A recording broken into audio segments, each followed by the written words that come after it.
Welcome to the video tutorial on selective organic transformations. We will cover three major selectivity issues: chemoselectivity, regioselectivity, and stereoselectivity, both enantioselective and diastereoselective reactions. We will also discuss the difference between stereospecific and stereoselective transformations. This page shows the IUPAC definitions of these terms. Please feel free to pause here if you need to review carefully. In particular, note the definition of a stereospecific reaction. This is an example from my research laboratory, in which we prepared an alkynyl alcohol by coupling an aldehyde and a terminal alkyne in the presence of a chiral amino alcohol ligand. This transformation gave a 97:3 ratio of enantiomers, favoring the R enantiomer shown. So this reaction was highly enantioselective. The issue of diastereoselectivity is not relevant, as there is only one element of stereochemistry in the product. The issue of stereospecificity is also not relevant because the one chiral element is unchanged in this reaction. This reaction is chemoselective for the reaction of alkyne and aldehyde in the presence of ether functional groups, which are untouched. The reaction is also regioselective, forming carbon-carbon bond between the aldehyde carbon and the terminal carbon of the alkyne instead of the internal carbon of the alkyne.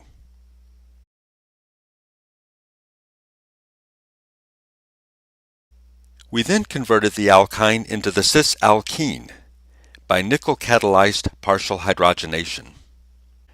We also prepared the trans-alkene by hydroxyl-directed addition of aluminum hydride. These reactions were highly chemoselective for reaction with the alkyne without overreduction of the alkene products. Both reactions were also highly diastereoselective, with the two reagents offering complementary diastereoselectivity.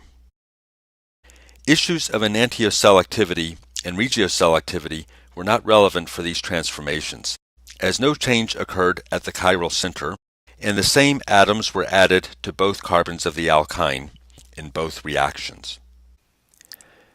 Nor is this reaction stereospecific, as the alkyne reactant has no elements of stereochemistry. On this slide, various iodine-promoted cyclizations are described.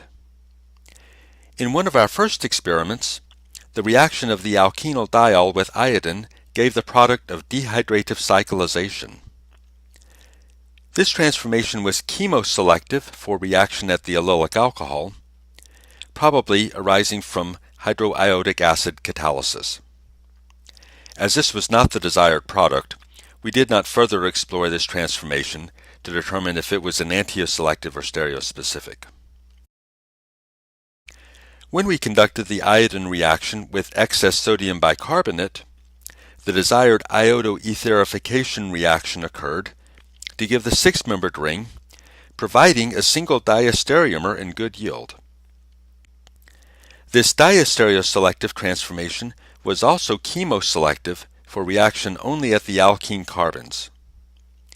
This transformation was also regioselective for adding the primary alcohol onto the carbon proximal to the secondary alcohol and iodine distal to the secondary alcohol. In addition to high diastereoselectivity induced by the chiral allylic alcohol, a second element of diastereoselectivity arose from the mechanism of iodine and alcohol addition to the alkene, corresponding to an anti-addition mechanism. This is an instructive example of a mechanism-based stereospecific transformation. When we conducted the same iodine bicarbonate transformation on the cis-alkene diastereomer, the reaction was chemoselective and regioselective, but not diastereoselective.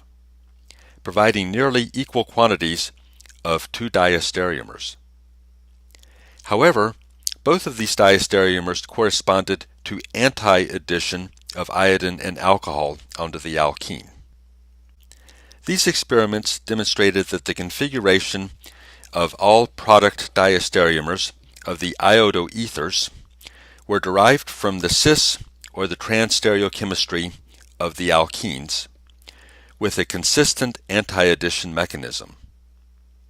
This is also a great example of a stereospecific reaction that is not highly stereoselective. As you read the synthetic literature, note the various examples of selectivity and specificity that are described. A sound understanding of these principles will pay dividends in the successful execution of your synthesis plan. The experimental work was conducted at Emory University by Dr. Kento Ishida and Ms. Jessica Hertak, with funding provided primarily by the National Science Foundation.